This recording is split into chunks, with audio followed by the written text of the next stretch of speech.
আসসালামু আলাইকুম ভিউয়ার্স, কেমন আছেন? এই তো আমার এটা চাচাতো বোন। আমার আব্বু আম্মু যে তাকে দোয়া করার জন্য আর কি গিয়েছিলাম, বিশেষ একটা কাজে গ্রামে গিয়েছিলাম। তো আব্বু আম্মু চিন্তা করলো যে তাহলে এই সুযোগে আমার বোনটাকে একটু দোয়া করে দিয়ে আসুক। তো আমার চাচাতো বোন, আমার এটা মেজো চাচা, চাচি, তার আলহামদুলিল্লাহ 7 মাস, গ্রামের ভাষায় যেটা সাত খাওয়ানো বলে আর কি।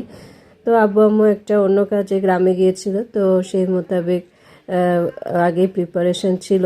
তো দুইটা কাজ একসঙ্গে আর কি হয়ে গেল। তো আমার বোনের জন্য সবাই দোয়া করবেন। এটা একেবারেই প্রিপারেশন ছাড়া একটা ঘরোয়া অনুষ্ঠান। আপনারা নেক্সট ভিডিওতে আরও আমাদেরকেও দেখতে পাবেন সুন্দর সুন্দরভাবে। তো যেহেতু এখানে মুরব্বীরা সবাই দোয়া করছে আমার বোনটার জন্য, তো সেখানে একেবারেই সাদামাটাভাবে সে বসে আছে, তার জন্য সবাই দোয়া করবেন। আমার চাচাতো বোন, আমরা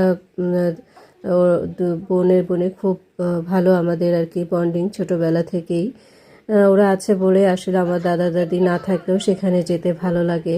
আলহামদুলিল্লাহ, এটা আমার ছোট চাচা চাচি, তারা অনেক ভালো মনের মানুষ, এই কারণে আমরা এখনও তাদের সাথে ভালো সম্পর্ক রাখতে পারি। সবাই দোয়া করবেন। আল্লাহ হাফিজ।